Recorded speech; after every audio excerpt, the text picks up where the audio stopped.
Good afternoon. Welcome to the November 18th, 2025 Finance Committee meeting.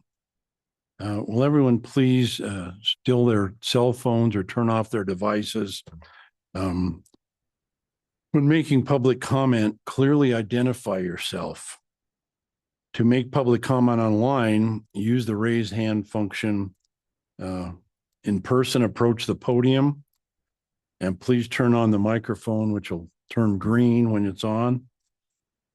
No additional business will be discussed following the completion of this agenda. So, Clerk, could we have the first item, please?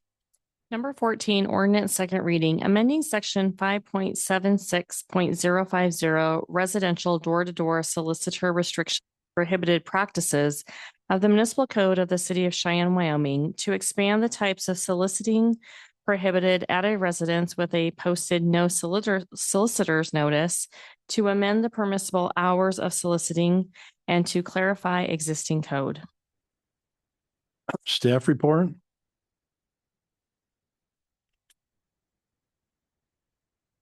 Mr. Chairman, David Hopkinson, Deputy City Attorney.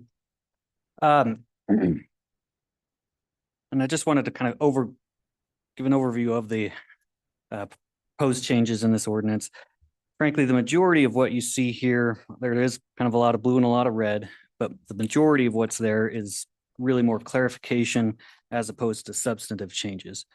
To highlight the more substantive changes, I would go first to subsection B and point out the language there at the end of that paragraph that says, for purposes of this subsection, engaging in or conducting activities as a door-to-door solicitor shall include persons. And then there's 5 new subparagraphs there that frankly are some of which are just more clarifying that this subsection, specifically subsection B, applies to those entities. And then there are 2 additional ones that are new with this ordinance. And essentially what that does is it would apply or require that those groups listed have to abide by a no solicitation sign on someone's door.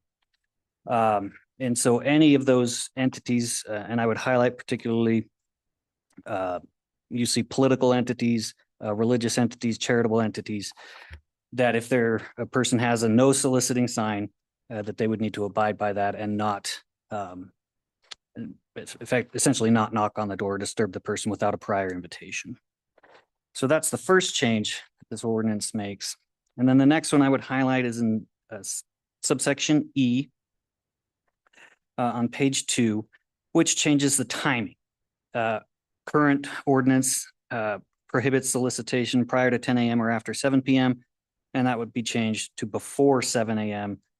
Or after sunset. And so those are really the 2 primary changes that this ordinance makes. The rest are more cleanup and kind of clarifying and bringing this section of the code kind of up to speed with modern drafting conventions. With that, I'd be happy to answer any questions that the committee may have. Any questions from committee? Mr. Moody? Thank you, Mr. Chairman, through you. Thank you, sir. Just a question. I know the old saying, 100 attorneys in a room, 100 different opinions. When going door to door, say for political cause or a candidate, is that really solicitation because you're not really selling anything? I know that's like the debate right now.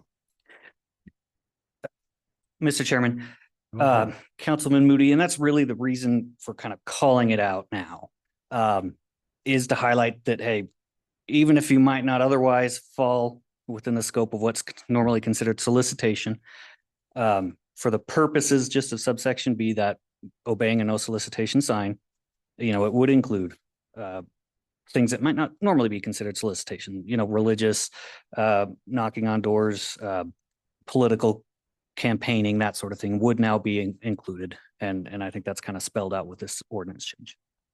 Thank you, sir. Mr. Moody, is that it? That's it, sir. Thank you. No further questions from staff. Is the sponsor going to be calling in here? I understood that might happen. No? My understanding, Mr. Chairman, was she was not going to be available today, had some last minute Excuse me? obligations. My understanding was she did have some last minute obligations that prevented her from being here today. Okay. Well, in that case, is there any public comment?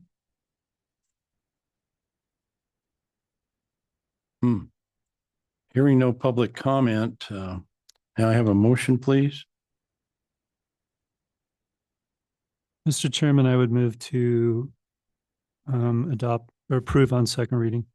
I'll second it. Moved by Rennie, seconded by Moody. Are there any additional comments from committee members? Mr. Moody? Thank you, Mr. Chairman, through you. I do have amendment on page 2. Go ahead. My amendment, Mr. Chairman, and everybody for the public, it's on subsection E, where it says no person shall solicit upon any premises except by prior invitation from the occupant or resident before 7 a.m. Simply want to change 7 a.m. to 8 a.m. I did talk with the sponsor. They're okay with that being changed from 7 a.m. to 8 a.m. Second. Moved and seconded. Discussion?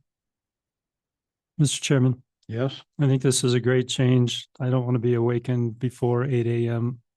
on a weekend morning to talk to any solicitor. I see. Any further comment on the amendment? Hearing none, all in favor? Aye. Aye. Any opposed? Amendment is adopted and we will, excuse me? Yes, now that we're back on the main motion as amended, are there any further comments from committee? Mr. Chair, Mr. Escabel? I have an amendment, page 2, section B, number 5 to delete. If I get a second, I'll explain. Second for discussion. I'm going to speak, Mr. Chairman, of personal experience. So every campaign, every 2 years since 2004 that I've been going door to door, I could probably count on one hand the number of people that actually told me, don't you see the sign on my door that says no soliciting? So even in most cases, probably 99% of the cases where there's a no soliciting sign on those doors, they're happy to see a candidate at their door. What you're doing by having number 5 on there is disenfranchising voters from the opportunity to meet and speak to candidates. I think it's important in these days, especially these days of the political atmosphere we're in. And in some cases where candidates have volunteers and they do a literature drop to a certain neighborhood, usually those volunteers aren't as versed in the laws as the candidates are. So they put that literature on every door. And in some cases, it's particularly in the campaigns I've had, I don't go to the doors. If there's a dog in the yard or a locked gate, other reasons for not approaching the door, I might leave it on the garage door, on the fence, somewhere else where I'm not going to see that sign. So I don't want candidates to be breaking the law by just trying to get out and visit with their constituents. And in many cases, this is probably the only time in 2 or 4 years they get the opportunity to have one on their doorstep. So I think it's really important to keep that one off of this ordinance. So your amendment is to strike number 5? Correct, sir? Is there a second? I second. Oh, for you already discussion. you seconded for discussion. Okay, There's no say. excuse me. Oh, I have a comment. I think this was moved by Escabel, seconded by Moody. So Mr. Moody, do you have something to say? Yes, sir. Thank you, Mr. Chairman, through you. I definitely understand my fellow colleague from Ward 3 on this and, definitely think that, yes, we need to get information out, but I think we need to discuss this as a council as a whole. So if my colleague from Ward 3 does bring it back up, I'll be happy to second for discussion for our whole city council meeting next Monday. But for now, I'll be a no vote. Okay, any further comments? Mr. Chairman, Yes, I have now with this amendment, I have a question for our attorney and then I then have a comment after that. So, Mr. Chairman, through you to Mr. Hopkinson. Mr. Escabel's comments brought up a question that I guess obviously I want an answer to. If a candidate leaves, if someone working on behalf of a candidate leaves a pamphlet, a flyer on a door of somebody that has a no soliciting sign, who then is in violation of the law? Is it the candidate or the person that whose information it is, or is it the person who left the flyer there? go ahead, Mr. Hopkinson. And thank you, Mr. Chairman. I'm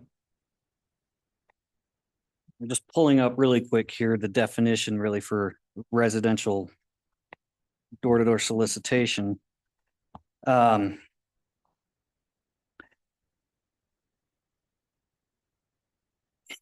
It requires that the person attempt to make personal contact with any person at a place of residence within the city without prior invitation. So the way I would read that is if you're not making personal contact, but you're just kind of leaving that information, I don't see that that would be in violation of that no contact as currently drafted.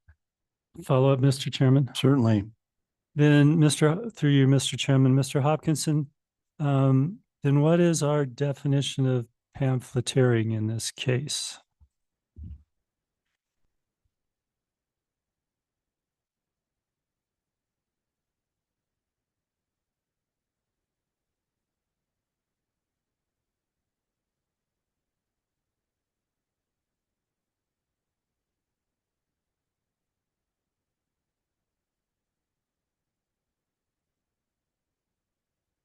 And Mr.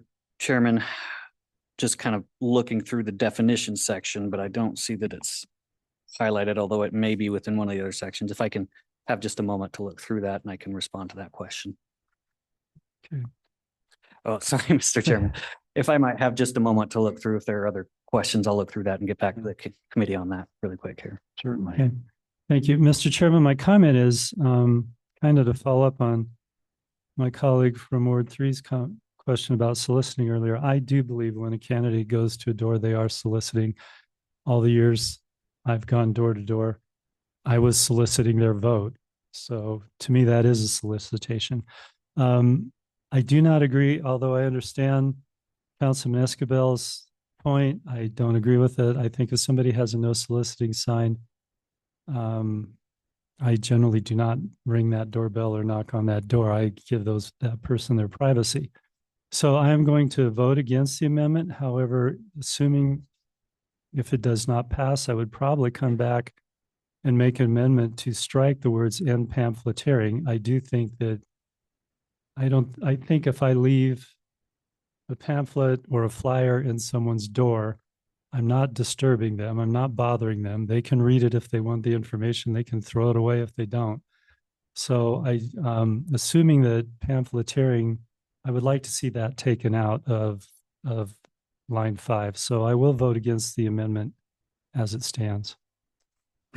All right. Any further comments? Mr. Chair, Yes, the way I've responded in the past to those comments from someone that said I was soliciting was I said, no, I'm not selling myself. I'm promoting myself, and I'm not here to purchase a vote from you.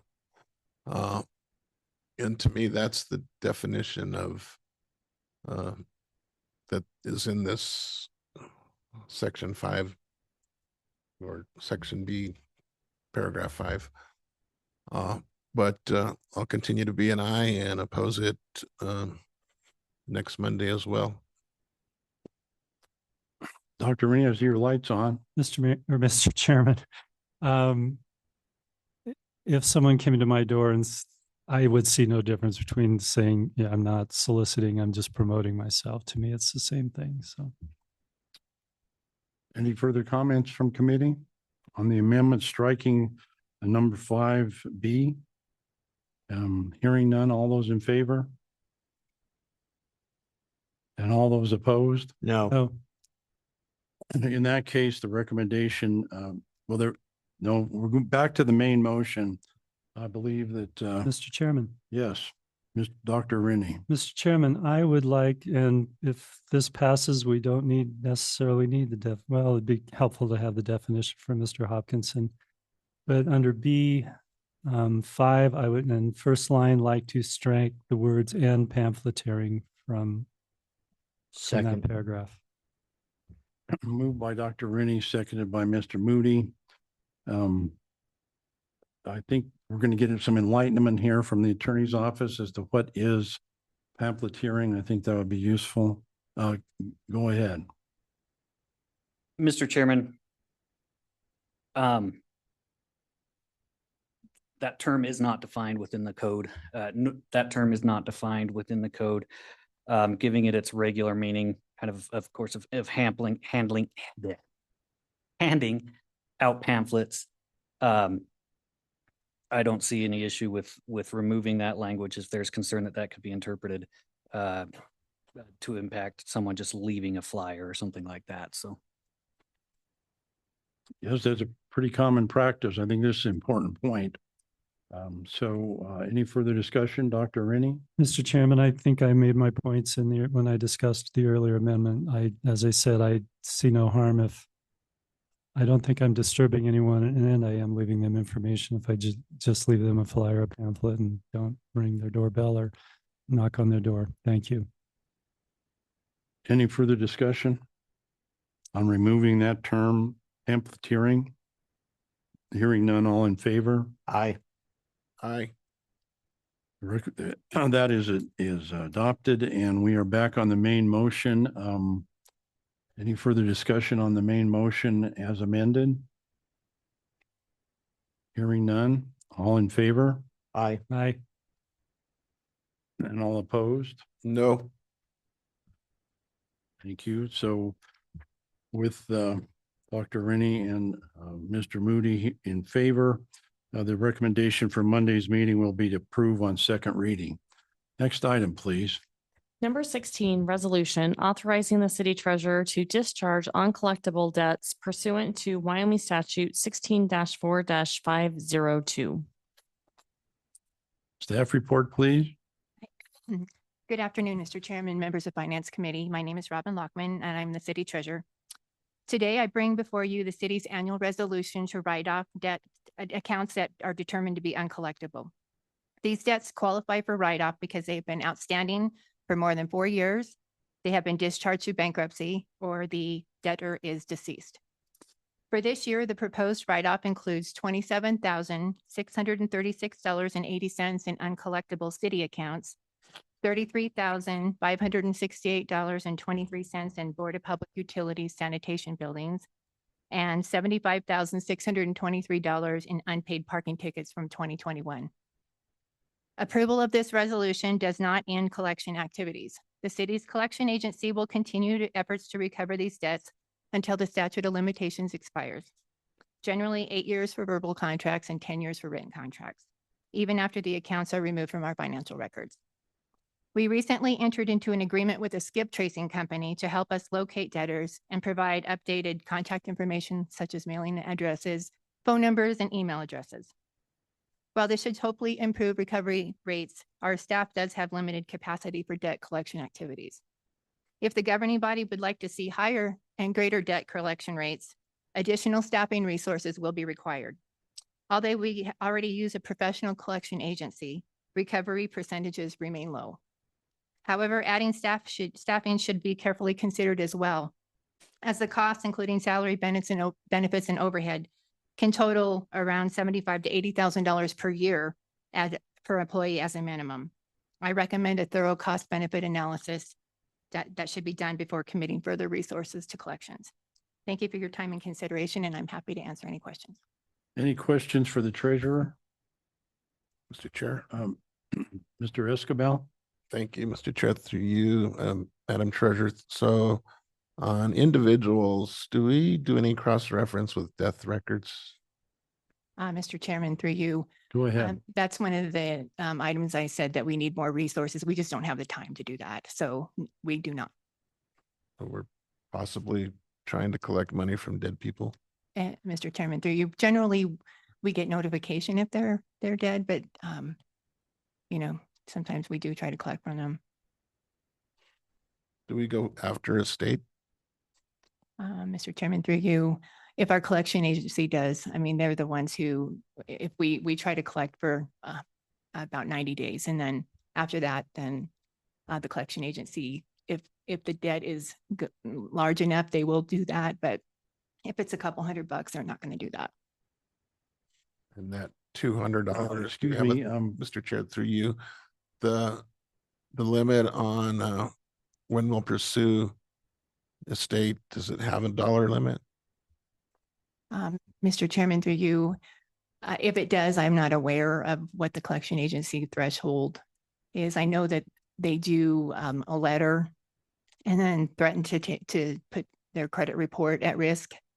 But after that, if it's probably, this is just a wild guess, maybe $1,000, anything over that, they might have legal remedies that they try to do.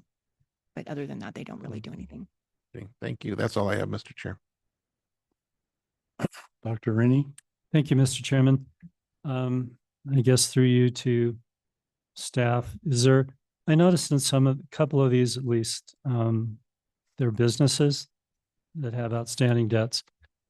Do we have a way of flagging those or keeping track of those? Like if they come in and apply for a building permit or something like that, we can hold up the building permit until they pay their fines? Mr. Chairman, through you, we have what's called the cash only list that Marty Hartigan sends out every week. And we add anybody on there that's over, I believe it's 60 days past due, and it goes out to all the departments. And so they're not allowed to charge for it, but I don't know if it precludes them from being able to get a permit. I don't think, if I recall, legal has told us that you can't do that. But Okay, it'd be interesting if Mr. Hopkinson, if you or Mr. Brody can email us an opinion on that sometime. I'd be interested to know that or why we could not do that. So on the cash only list, does that apply to businesses and individuals regardless of the amount? Mr. Chairman, through you, that is correct. Okay, well, obviously that's not working. So I was wondering if there's a way we could be even more stringent, maybe, I don't know. And then the other question then, I see that Captain James, I think, is here. In regard to parking tickets, like, again, is that something that when we write a ticket, at what point do we put a boot on somebody or put a wheel lock on somebody? Or, I mean, do we monitor these lists at all? Yeah, Mr. Chairman, through you, Captain David Jane, Cheyenne Police Department. Yes, we absolutely monitor them. What happens is they go into the list. The way our parking vehicles work is as it drives around, it reads the plate and it'll automatically compare it to the list. So if they pass a vehicle that's on our scofflaw list, they have more than 3 unpaid tickets and they've been given the appropriate amount of time to pay, which is, is what it is. Then they get an alert and then they can boot or tow that vehicle. We do in excess of 100 per year for vehicles that we boot or tow. What we see a lot on the unpaid list, there's a ton of rental cars. There's a ton of out-of-state people. It's the people who don't pay are the ones that tend to not be around. We do have a few that don't. We have a few, we've had a lot of support with our city attorney's office. Our city attorney's office has recently worked with us and we've worked on ways, because what happened prior, we were told, well, we could only tow or boot that vehicle. Well, so they'd get a bunch of tickets on a vehicle, then they would sell Right. the vehicle. I remember that. Luckily, we've gotten some opinions on that and we've been able to change that a little bit. And that's made a big difference as well moving forward. Is if you own 3 vehicles and you have one vehicle that is well over the scofflaw list, we can boot or tow any vehicle that you have that are parking vehicles notice that are parked in anywhere in town. And we can get you to pay that way. We have a few individuals that we do keep our eyes open for because they're notorious for getting way over. Mr. Chairman, one last Go question. ahead. So I've traveled, rented a car. I remember getting a parking ticket with the rent a car. And I think at some point the rental car company just added that to my bill since they had my credit card on file. So there's no way for us, if somebody has a rental car, there's no way for us to recover that. We don't essentially send the bill to the rental car company. Mr. Chairman, through you, that would be a process I'd have to check on and let you know. Okay. Thank you, Mr. Chairman. And Mr. Chairman, we are still over 90% of the tickets we write are paid, which is far and above and beyond anywhere else that I have looked at when we look at percentages of tickets paid. I think a large part of that is culture. Our culture here, people pay their debts for the most part. We get these few people that get way over. One of the reasons it's so high is that adds in all the fees and late fees and everything else. Most people pay their tickets within those first couple days. They even get $10 off, so they become $20 parking tickets. Mr. Chairman, again, I guess the same concern with parking tickets as I did with other bills. I mean, there are several businesses on here, so it would be interesting just to see what other recourse we have. Thank you. Mr. Moody? Thank you, Mr. Chairman, through you. Thank you, everyone. I do have a question, Madam Treasurer. What about for government entities? Because on the very last page, it says Laramie County and Visit Cheyenne have not paid parking debts. Do they have the same punitive as the businesses and also the people on this list too? Mr. Chairman, through you, it's the same process for collections. But the police department is the entity that does the collection. So I don't know if Mr. James would have some more information. Thank you.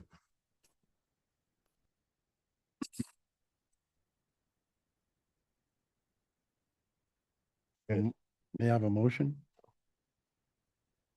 Excuse me? Yes, public comment is pretty important. This is an issue that a lot of us deal with. Excuse me. Any public comment either in the room or online? Hearing none, may I have a motion? Mr. Chairman, I move to adopt. Second. Moved by Moody, second by Escabel. Any further comments from committee? Well, before we leave this topic, I think, as I understand what we were discussing here was whether or not you could, for instance, deny someone a building permit if they had outstanding issues. And that seems to be something we could get some help from the attorney's office on. And also the question that was raised here as far as rental cars. I don't know if that's a question for the attorney's office or the parking division, but certainly we're writing off a lot of money here, and it would be best if we weren't doing that. I also wanted to ask Madam Treasurer, what collection agency are we using? Mr. Chairman, through you, it's called Professional Finance Company in Greeley. And we actually used those years ago, and we went out for an RFP and then changed to a collection agency in Rollins that we weren't getting any success at all. So we went back to Professional Finance Company, and they're the ones we're getting some money, but not much. Well, I'm sure that a debt collection agency has a lot of priorities, probably larger amounts, but in any case, it's good to try. And so thank you. Dr. Rennie? Mr. Chairman, I just want to add that's perhaps something we should consider during the budget. As a small businessman, I had occasion to have to write off some debts. Rarely did I have success using a collection agency. What seemed to be most successful was taking people to small claims court, regardless of the amount. However, that meant sending either myself or my staff to do that. And it was time consuming, but it was also the most effective. And sometimes I didn't get paid until The individual needed a loan for a car or a home, and then when they learned it jeopardized their credit, they came back and paid me. So I think I don't think we're going to do a whole lot better than we have historically if we continue to use collection agencies. If we really want to do more, we almost do need to add a staff member dedicated solely to this. Mr. Chairman, that was a great point, and that's very true. I've noticed that in the past, in my past jobs I've had. But our attorney's office, I believe, has to do that. We can't, like, just a staff person in my office cannot, I believe, but they would have to answer that question. Yes, could we have some enlightenment on that, Mr. Hopkinson? If that was the case, that we wanted to pursue something like this in small claims court, wouldn't the city attorney's office have to be the person that does it? I know that as an individual, we have to come with an attorney when we're seeking those judgments in small claim court. Mr. Chairman, that is something I would need to look into a little bit more before I could give a concrete answer to the committee. I'd happy to do that, and in the next few days provide a response by email. I don't know if Mr. Brody has anything directly on this or not. I do see some potential issues, but I'd rather expound on those when I'm a little more confident in my response. Thank you. I guess we'll get some answers. And then, of course, some of this consideration will happen in the budget. So I know this is something that always sticks in some council people's craw, but having had to do it many times, I don't know if we're going to have an improvement. It's going to have to come in some other way than we've done so far. So, Dr. Rennie, did you have something to add? No, Mr. Chairman, I actually strayed off the topic. I apologize, but that was just an observation. And to follow up, I was able to send my staff member down to represent me in small claims court, and the judge never said that was an issue. So interesting. Well, thank you. Since no further discussion, all those in favor? Aye. Unanimously in favor. So the recommendation for Monday's meeting will be to adopt. Next item, please. Number 18, resolution authorizing the submission of an application to the Wyoming Business Council under the Business Ready Community Grant and Loan Program on behalf of the city of Cheyenne for a community readiness grant for the purpose of purchasing 8.37 acres of land for the development of affordable housing. Staff report, please. Good afternoon, Mr. Chair, members of the committee. I'm Renee Smith. I'm the Economic Resource Administrator. Before you is a resolution supporting an application to the Wyoming Business Council to purchase land for the long-term purpose of building affordable housing. We are using a combination of HUD, Community Development Block Grant funds, and also part of the grant donation from Related Digital as the match that's required by Wyoming Business Council. The total purchase price of the land is $2.9 million. We're asking for 2.4 from the Wyoming Business Council Business Ready program, and I am here to answer any questions. I also have online Connor Marshall from our developing team. Thank you. I'd like to hear from the developing team before we take questions from the committee. Can we do that? Connor's on. Mr. Marshall, you're able to unmute yourself. Great, thank you. Chairman, is there anything, this is Jackson Shepard, I'm part of the developing team, and we have Connor Marshall here as well. Is there anything in particular you would like to hear about the project, or should we just do a brief overview of the project? Well, I have some questions. And when did we begin this process? This process, we started around, it's been in discussions for over a year. We've been trying to figure out in conjunction with the mayor how to make an affordable housing project a reality in Cheyenne. This particular application was started around a month ago. After we were notified that related earmarked a grant for affordable housing. Thank you. Questions from committee? Excuse me. Mayor Collins also has his hand raised. Okay, Mayor Collins. Good afternoon. Mr. Laybourne, you asked about when this started, and I met with this company probably close to 4 years ago now, and we've been discussing building housing in Cheyenne. And at that first meeting, they promised to build 1,000 units for Cheyenne. But at that same time, we talked about how can we get more affordable housing, because that's really a challenge. And this company has a division specifically that's all they do is they build affordable housing. And we've come close a couple of times looking at the area behind the hitching post that used to have a qualified census tract and would have been a perfect place for us to build affordable housing. Unfortunately, because of the last census, that qualified census tract went away and we weren't able to build on that site. But we continued to talk over the years, and we got really close here. We were about $3.5 million short, and then Related Digital came through with the grant at that recent groundbreaking for their data center. That's what's being able to move this project forward. They're currently building just north of Del Range and west of Converse Avenue by Carlson. They've been building out there for a number of years. They're market rate housing. This will be actually affordable housing, which would be targeted more towards that 60% AMI. Those folks that are the working folks in our community that their salaries just haven't kept up with the modern rents. And so a very important part of our effort to create a better, more vibrant workforce in our community. And I'm very thankful that this company is willing to come from Utah and do a project like this. We're talking about building 2,000 units now, so I'm very excited about their investment in our community.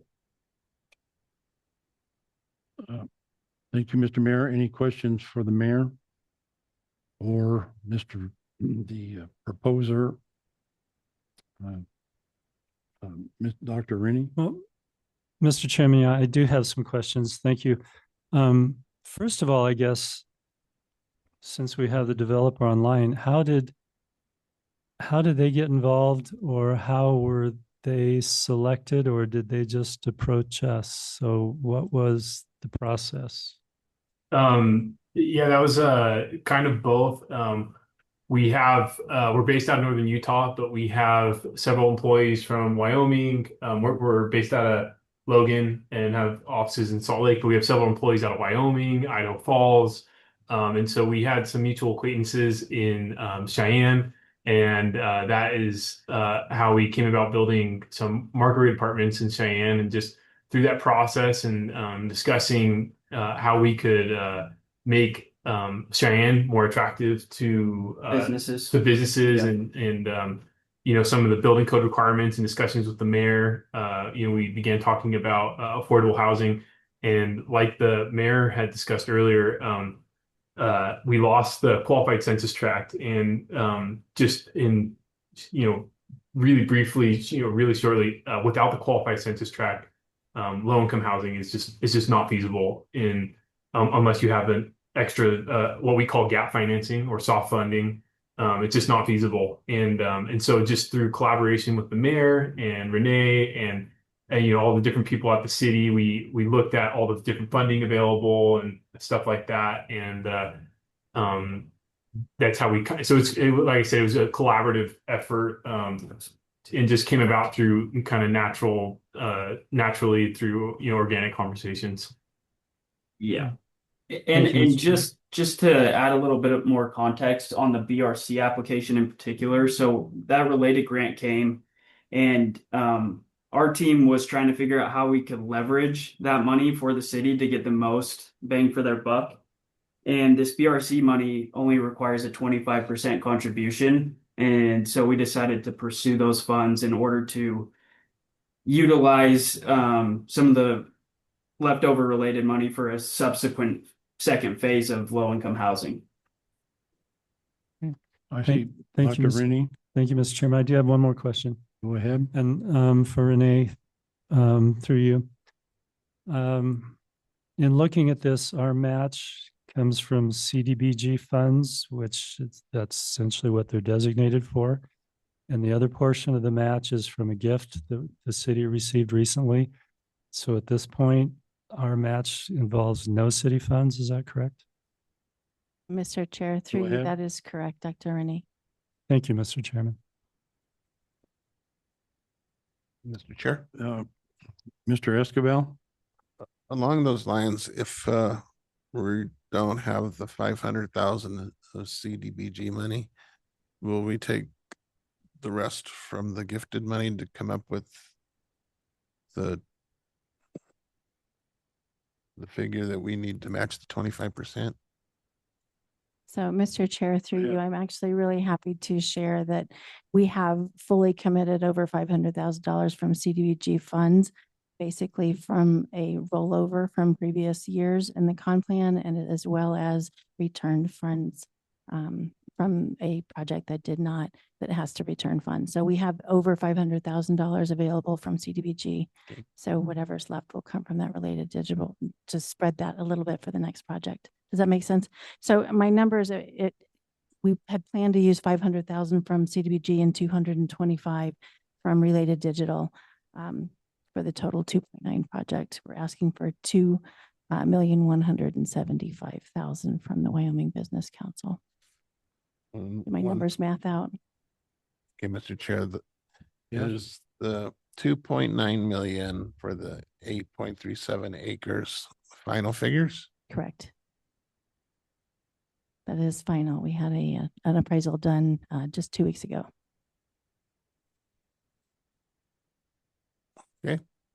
Any further questions from committee? Hearing none. Oh, excuse me. Did we have a raised hand? Mr. Chairman, the developer has their hand raised again, so. Okay, if there's some clarification you can help us with. Oh, we Mr. just, Marshall, go ahead. yeah, thank you. We just wanted to kind of reiterate the fact that, when we were looking at all these different funds available with Renee, it was really important to us to make sure that we were using as many of the federal programs as we could to make any city dollars, which so far we're not using any, go further. And, when we heard about the related grant and all this other stuff, we looked at what we were doing previously planning, which was only one phase, and we decided to make that money go even further and do 2 phases. So we just want to reiterate to you guys, to Council Chairman, that we're, trying to be as prudent as we can with the funds available to us and use them as efficiently as we can. Thank you. And no further questions from committee. Is there public comment, either here or online?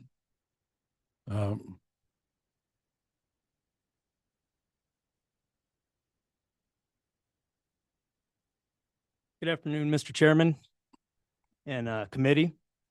I'm here basically to You want to identify yourself? XC Brown, Ward 2. Sorry, apologize.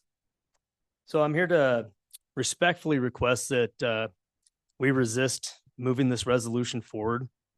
As I've stated in the past, real estate development is not a function of government and not good use of taxpayer funds, whether it be grants, federal money, or whatever. That's still a lot of taxpayer funds going into this affordable housing in areas throughout the United States and even in Wyoming has been detrimental to communities, as it has caused rents on average to increase in communities that have affordable housing by an average of 20%, some areas higher than others.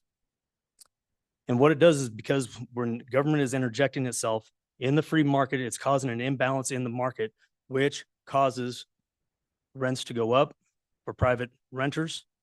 In some cases, it has even caused landlords to sell their properties because they can't compete. When you're competing with the government, when it comes to business competition, they don't win because they don't have a blank checkbook from the government or money from the government to back them up.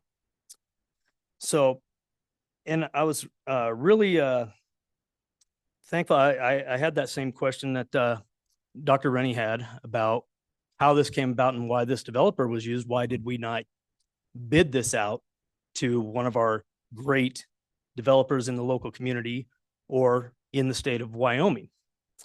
And correct me if I'm wrong, Mr. Chairman, this is Kamaka Responsible Development, correct?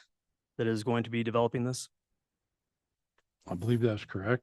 Okay, so I did a little research. When I was researching the company, because I wanted to see what they're about, their website goes to Wasatch Group, which is their parent company. Wasatch Group operates several subdivisions or several divisions in their company, one being Wasatch Equity Partners. That is a private equity firm. I am not comfortable with subsidized taxpayer dollars to enrich private equity firms here in the state of Wyoming when we could have used local developers, state developers in this process. And I have, and what I found interesting is one of their investment goals and priorities is energy, solar, and data centers. And through data centers, it's the energy and renewable energy that they utilize for these data centers, which has been a priority, I know, of this city to entice and bring in more data centers. So I just was really curious when I started researching a lot of this stuff and connected some dots. But at the end of the day, it is not a function of government to interject itself into real estate investment, into building affordable housing. Government's role is fair regulation, fair taxation, and allow the market, the free market, to do its job and to allow it to keep inflation from rising. Government interference when it comes to business and real estate development causes that imbalance, which then in turn causes inflation. Is that the extent of your comments? Yes, sir. Thank you. I have a question. Okay, you have the question for this individual? Yes, sir. Go ahead. Thank you, Mr. Chairman, through you. Thank you, Mr. Brown. You're telling me that this is essentially a private equity firm, like the ones that the media has talked about, and also even the New York Times recent report on where private equity firms are trying to buy up all energy, not just renewable, but even oil, gas, coal. Am I correct? You have evidence for that? Mr. Chairman, through you.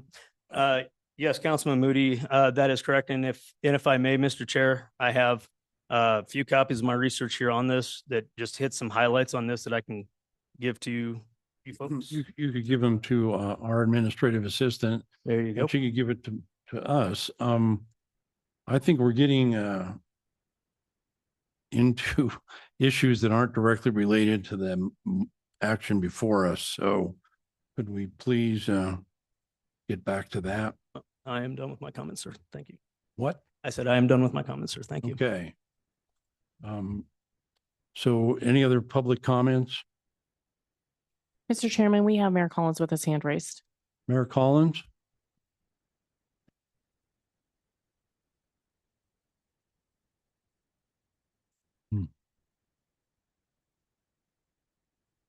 Well, okay. Well, in that case, may I have a motion, please? Mr. Chair, I move to adopt. Moved by Escabel, Second. seconded by Rennie. Further discussion from the committee, Mr. Chair. Moody? Thank you, Mr. Chairman, through you. Thank you for all the information, everybody. When I hear the word private equity firm, it gives me a lot of pause. This is something I ran on, I'm working on right now, where private equity firms should not be involved in residential housing, period. And that is, most Americans agree with that, most of my constituents. You know, we hear William James Bryan talking about back in the 1890s of, you know, some of the barons doing it. To me, private equity firms are the modern day barons. That's why I'll be a no vote until I get more information. Thank you, Mr. Chairman. Okay. Further comment, Mr. Escabel, your light's on. Yeah, Mr. Chair, through you, the Business Ready Community Program and the WBC. Those are state programs, so they've been around for as long as I can remember, since we had housing issues. But on the comment about raising rents, it's a supply and demand issue, and in Cheyenne, we're facing a shortage of affordable housing. And by creating more housing opportunities, should probably lower rents if you create more supply. So it's hard for me to believe that this project's going to raise rents. So I'll be an aye vote. Dr. Rennie? Mr. Chairman, thank you. First of all, I guess I have a little more expansive vision of what the role of government is. If we did just the basics, we wouldn't be building parks. We wouldn't be building any type of recreation facilities. We wouldn't be building things that make Cheyenne a better place to live, but we do that because they're not feasible to be done by the private sector. They don't pencil out, so they're not going to get done. So that's why government gets involved in those things. To extend that a little farther, this is there's, as Councilman Escabel said, there's been an identified need for affordable housing in the city of Cheyenne. And that also has been pointed out to us by some of the economic development agencies, that's part of the problem of not having a necessary workforce in Cheyenne, because there's not affordable or attainable housing. So again, if we're going to try and continue to improve Cheyenne, to try and get Cheyenne to provide a workforce so that we can continue to attract new businesses, I think we need to have a role in this wherever we can be helpful. And in this case, this is as it was pointed out earlier, the monies being used are from a gift that was given to the city specifically for this purpose. And the other set portion of our monies is from CDBG funds, which again are specifically for helping with housing. So it's money that's designated for this use. It's not coming out of our general fund, and we're doing something that I think will help the city in the long run. So in view of that, I think we should support it. And I think that, just as an aside, I think that Mr. Brown's contention, I'm curious I hope he would email me what his source was in regard to the fact that subsidized housing raises rents by 20%. So thank you, Mr. Chairman. Well, we've kind of wandered on a very important point that has a lot of considerations for the community. So no more further questions. All those in favor? Aye. Aye. No. Rennie and Escabel in favor. Moody, no. So the motion for Monday's meeting will be to adopt. Next item, please. Number 19, resolution supporting the city of Cheyenne's application for a land and water conservation fund grant to complete the primary pathway at the Cheyenne Botanic Gardens in Lions Park. Staff report. Mr. Chair, members of council, Renee Smith, Economic Resource Administrator. Speaking of parks, the city of Cheyenne is submitting an application to Land and Water Conservation Fund this year. We are hoping to reconfigure and reconstruct the Cheyenne Botanic Garden primary pathway in Lions Park. This will allow the garden element to be experienced through a loop circulation system. Currently, there's an in and an out, but there's no way to bring people in and around. So this will change the circulation system. It will update the irrigation main lines, the border edge establishment, which will provide the framework for the remaining implementation. This all comes from the Cheyenne Botanic Gardens master plan that was updated last year. The project will include removal of existing concrete, earthwork, grading, landscape and irrigation adjustments, electrical improvements, and new concrete pavement. The primary path improves accessibility, ensures vehicle capacity and access for maintenance and emergency vehicle. We are asking for the total project cost is $765,630. We are asking Land and Water for $382,815 with a match coming from the 6-penny grant match. This project, just so you know, the way Land and Water works, that if funded, it will be next fall that we will be notified it goes through a long, arduous process of approval. So, and Jason Sanchez is also here to answer specific questions about the project. Thank you. Questions from committee? Mr. Escobar, your light's on. Don't seem to be any questions from committee. Is there any public comment? Hearing none, may I have a motion, please? Mr. Chairman, I move to adopt. Second, Mr. Moved by Chairman. Moody, seconded by Rennie. Any further discussion? Mr. Moody? Thank you, Mr. Chairman. Through you, just want to emphasize that our constituents voted for this on a 6 penny. So we need to follow the will of our constituents. Thank you, Mr. Chairman.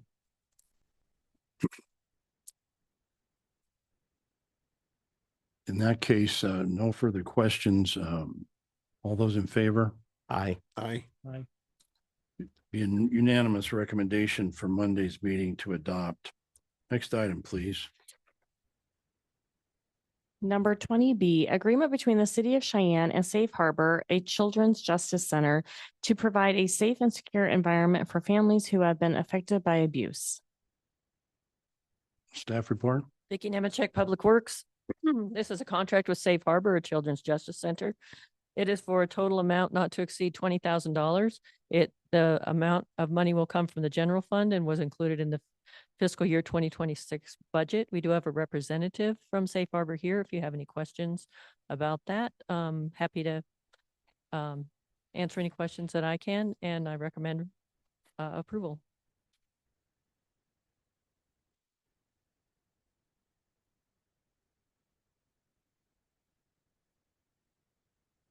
Mr. Chairman, Lynn Heiler, Director of Safe Harbor at Children's Justice Center.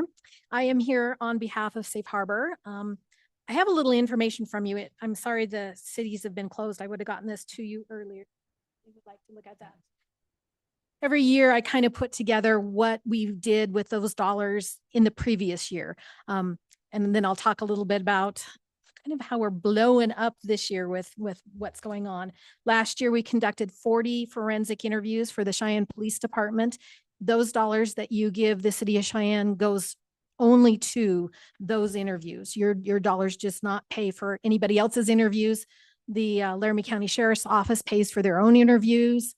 I receive VOCA dollars, federal dollars, which are Victim of Crime Act dollars, and those support any I do outside of this area. So your dollars only supports the interviews that we do for Cheyenne Police Department.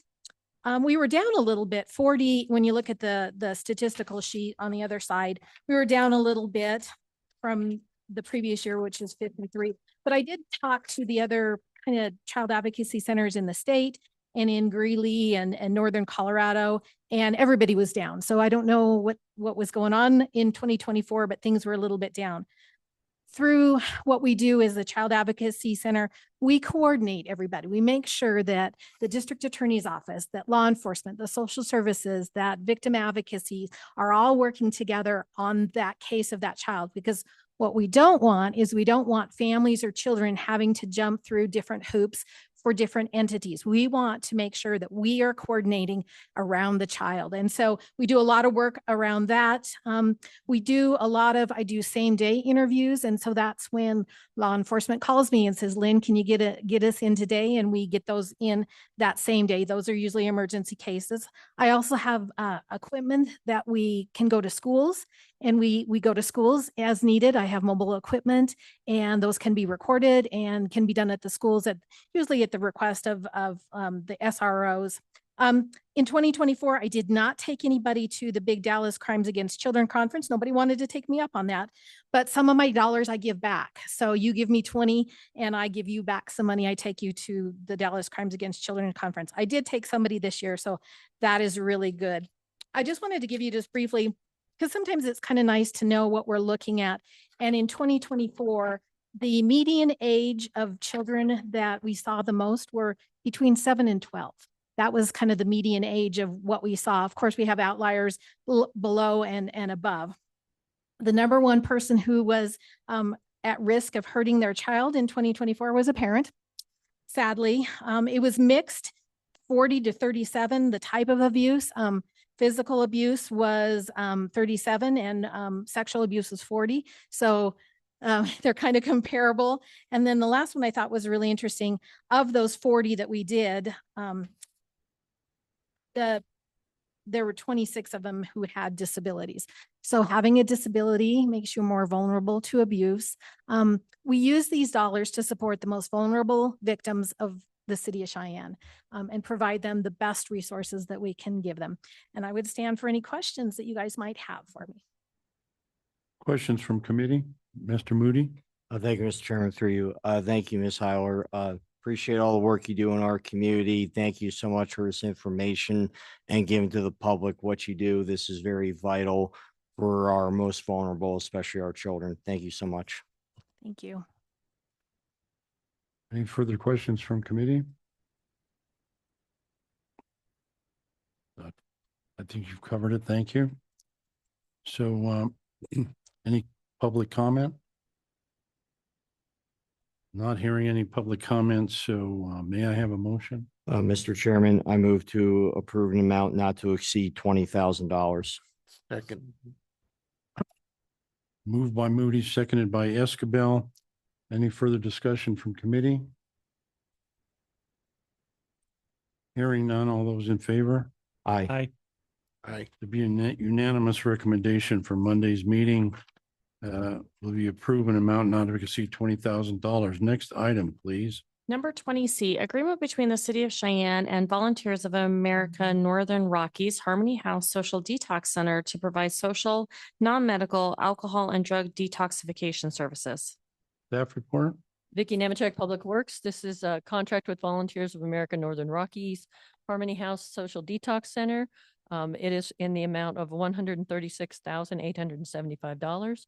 It is was included in the general fund budget for FY 2026. We do have representatives here to speak to you if you wish, and I'm happy to answer any questions. Thank you. Representative?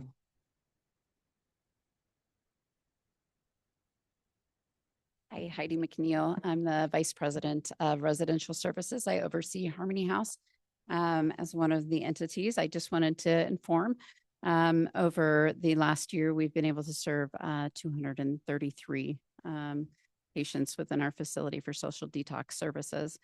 In those, we've had 72 of them are self-referrals, but we have partnered with CRMC, law enforcement, the community mental health facilities, entities like the Safe House and Recover Wyoming, who have also referred our community members for our services. I also wanted to speak to just the expansion of our services because we had opened up our new facility in April, which allowed us to not only continue to serve the males that we do within our community for residential services, but we now serve adult females. But the importance to this and how that fits in with your funding is that we have our substance use residential services as well as subacute crisis services and detox all under one roof. So we've been able to, since April, when we moved in our residents and started services out of that building, we've already been able to utilize a transitional care, which was our goal, to serve 21 to start that life of recovery. So they went from social detox into our subacute services while they applied for our residential services and then entered into our residential services as well. Thank you. Mr. Moody, do you have a question? Yes, sir. Thank you, Mr. Chairman, through you. Thank you, ma'am, for all you do. Do you also offer it at the Comia shelter or the new Stagecoach? Your services just have pamphlets or a number where they can get a hold of you? We do offer those services, like they're part of our community partners and they work with us. In fact, Sarah Salas is back there. She's my program director and she works with Comia directly. Thank you so much. Thank you. Any further questions from committee? Hearing none, any public comment? Hearing none, may I have a motion, please? Mr. Chair, I move to approve in the amount not to exceed $136,875. Second. Moved by Escabel, seconded by Moody. Any further discussion from committee? Hearing none, all those in favor? Aye. Aye. Don't seem to be anybody opposed. The recommendation for Monday's meeting will be to approve. The next item, please. Number 20D, agreement between the City of Cheyenne and Laramie County Senior Services, Inc. to provide supportive senior service. Staff Vicky- report. Vicky Nemechek, Public Works. This contract with Laramie County Senior Services, actually, the ink is a Scribner's error. Our past contracts have been with the Housing Authority, Cheyenne Housing Authority, so they had a name change. When we did that, when we put that on the contract, we included Incorporated. That is not, in fact, part of the name of their organization. So I've talked to the attorney as well as the city clerk, and we will be changing that as we'll be using a Scribner's error method and removing that from the contract as it goes forward. Just wanted to let you know that. But the total amount is not to exceed $100,000. It is from the general fund and was included in the fiscal year 2026 budget. We do have a person from Laramie County Senior Services here to give you some information if you would care to.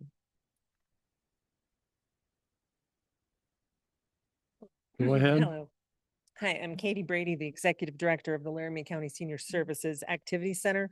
It's the Laramie County Senior Services Board is the recipient. We thank you so much because you guys have been supporting the Senior Center for years.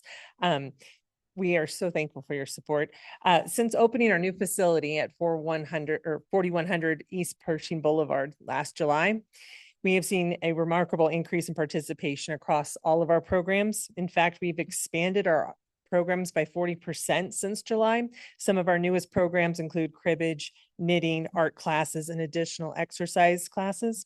Following the closure of the YMCA, we were fortunate to welcome 2 of their former instructors who now lead our new line dancing class, and as well as 3 additional exercise classes. As a result, from August to October alone, our activity participation has increased by 60%. Since July, we have welcomed 1,239 new applications to the Senior Center. We continue to serve more than 2,000 meals per month. Our social media presence has also grown significantly, with engagements rising by 60% from May to October of this year, demonstrating that the Cheyenne residents are truly interested in staying connected with what we do at the Senior Center. We also operate the free medical loan closet available to anyone in Laramie County. Individuals can borrow gently used medical equipment such as wheelchairs, walkers, canes, and more at no cost. We are open Monday through Friday from 8 a.m. to 5 p.m., offering breakfast and lunch every day. We host more than 20 weekly programs that support the health, independence, and well-being of our senior community. Finally, today, we are honored to host a tea in collaboration with the Alzheimer's Association and many other community partners in recognition of the Caregiver Month of November. Thank you again for your support of the Senior Center. I'm happy to answer any questions you may have. Any questions from committee? Well, thank you, Katie. That's quite a report and really a wonderful change and improvement that we've achieved. So are there any public comments? Hearing none, may I have a motion, please? Mr. Chair, I move to approve in the amount not to exceed $93,580. Second. Moved by Escabel, seconded by Rennie. Mr. Chairman, wait. Excuse me? Mr. Chairman, I think the amount should be $100,000. I got ahead of myself. Uh, I move to um, approve in the amount not to exceed $100,000. Yes, okay. Better get the Second. number right in the finance committee, hadn't we? But certainly a great value for the taxpayers. And I still haven't got out there for lunch yet, but I think I better do that and experience some of that. So now that we've got the right number, all those in favor? Aye. Aye. Unanimously adopted for Monday's meeting. Next item, please. Number 20E, professional services agreement between the City of Cheyenne and HDR Engineering, Inc. for the compost operations plan project from the Solid Waste Fund. Staff report? Good afternoon, Sam Quattrini, Public Works Landfill Manager. This is a response to an RFP that we sent out for a compost operation plan.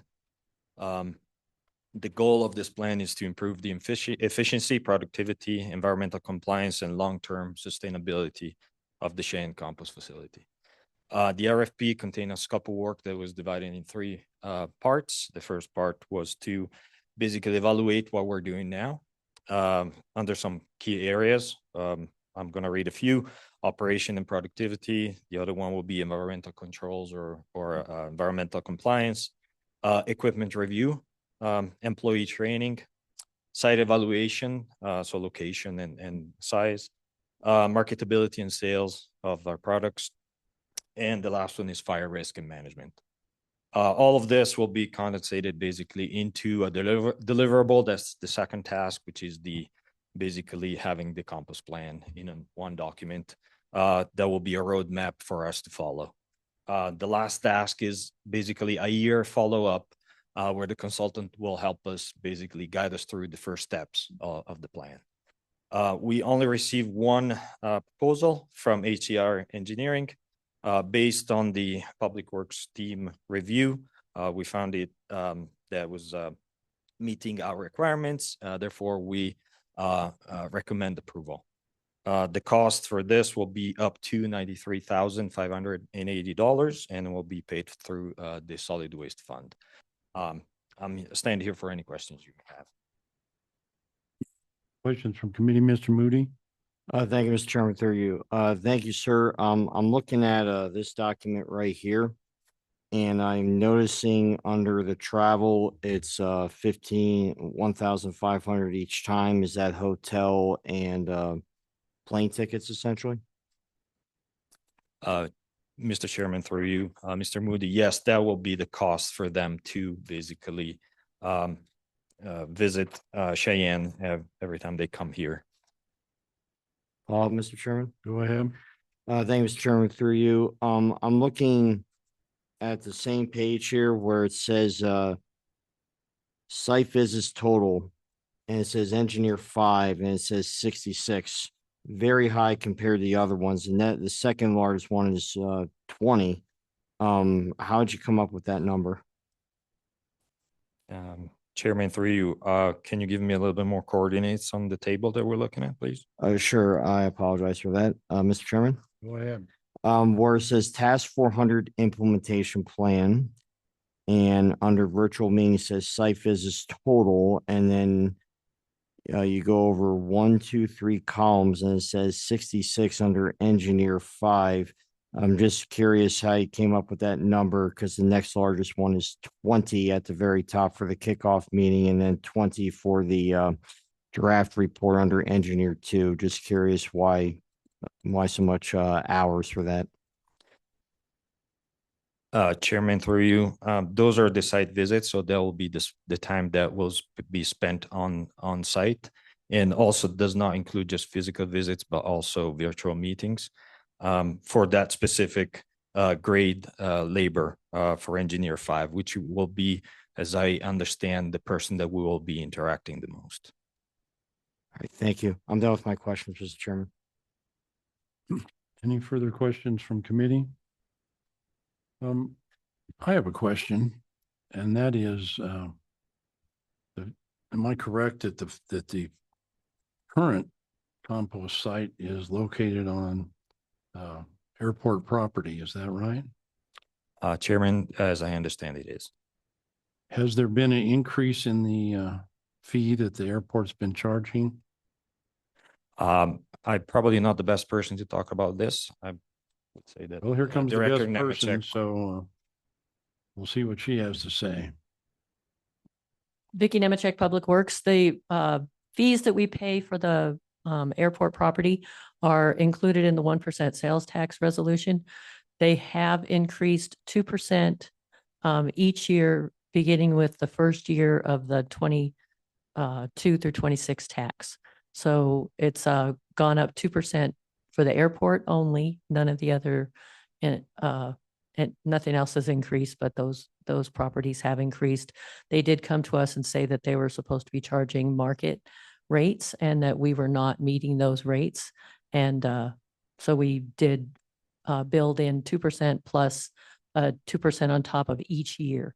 So there is an increase. I see. And am I correct that there's been anticipation of this effort for some time? Has you been wanting to move the compost facility closer to the other facilities out there? Is that right?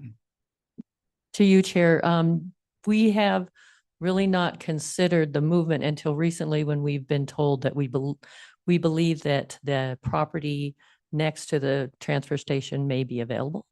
And that would be a very good spot for us, and we could add that onto our permit. We've looked at that in the past to buying that property. When it was available, it was a little more than we could. It cost a little more money than we could afford at the time, and that was probably 20 years ago when we looked at it. It would be a good thing for us to be able to have those two facilities co-located. And so in terms of the property purchase, what's the status of that? We are looking into it and continuing to investigate. We've done an appraisal, and we've had DEQ give us an idea that they believe that there would be no reason that we could not permit that area, as well as we had an engineering firm look to see how we could best utilize that property and if it would be appropriate for a compost facility. And would you have the same access off of College Drive that is currently in use, or it's kind of hard to get more access off a state highway? I believe that access that is to that property itself is an animal easement only, if I'm not mistaken. Is that true? Yes, it's an animal easement only. And we would have access via our property. From the transfer station. Mr. Escabel? Mr. Chair, through you, how does the airport come up with market rates for property that's got limited uses? Through you, Chair. They would do just similar to what you would do for your house. You would have a market analysis done by a real estate, some real estate management company would be my guess.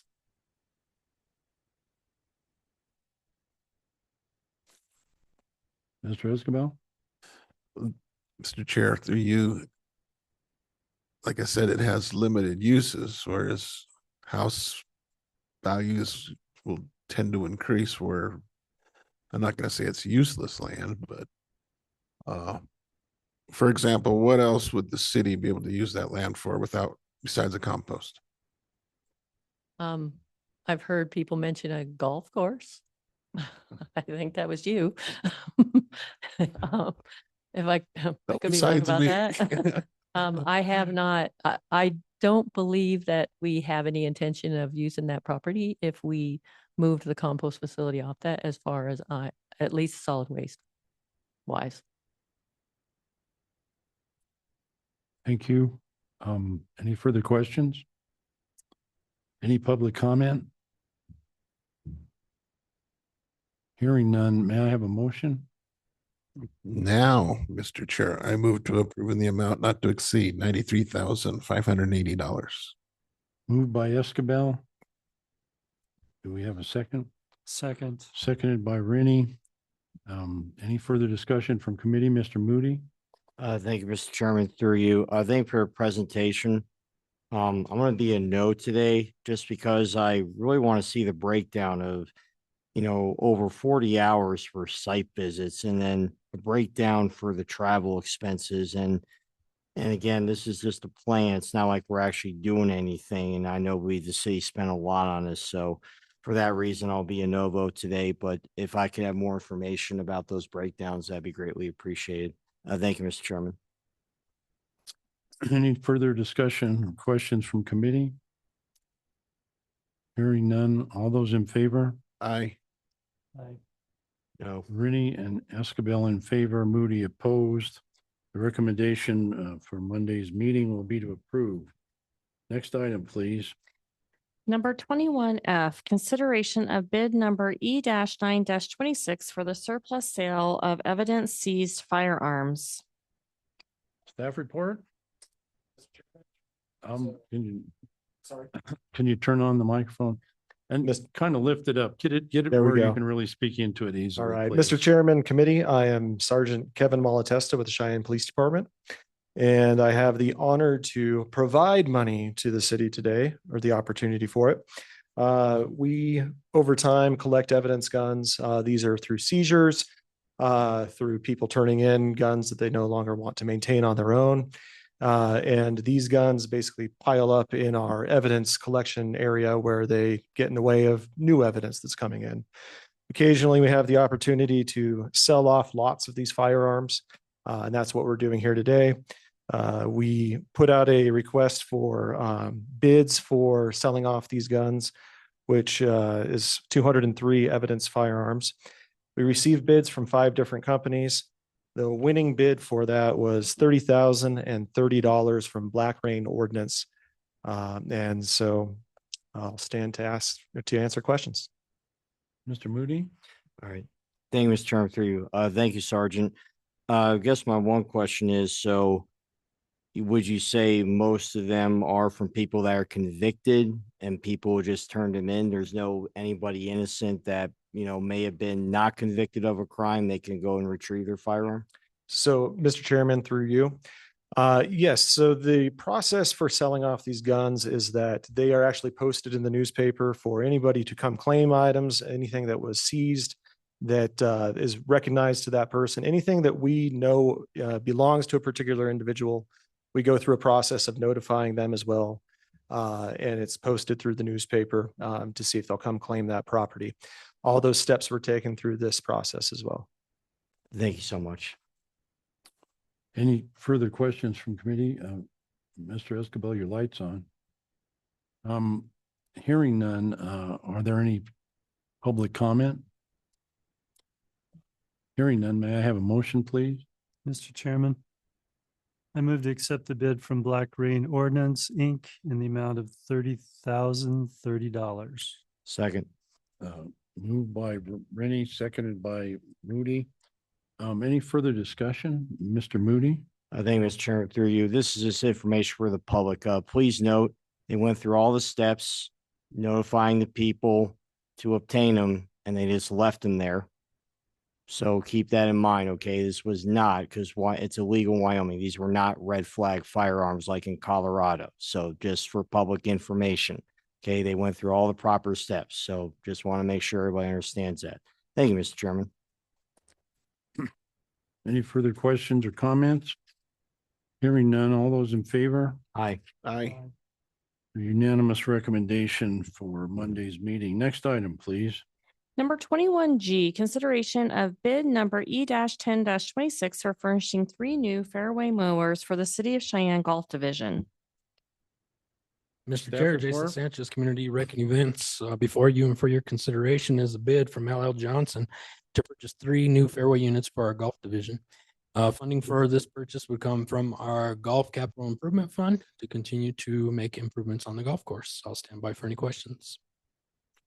Any questions from committee? Hearing none, that's pretty self-explanatory. And so any public comment? Hearing no public comment, can I have a motion, please? Mr. Chairman, I move to accept the bid from LL Johnson Distributing to exceed $293,900. I'll second. Moved by Rennie, seconded by Moody. Any further discussion from committee? Hearing none, all those in favor? Aye. There'll be a unanimous recommendation for the Monday meeting to accept this bid. There being no further items on the agenda, this meeting is adjourned.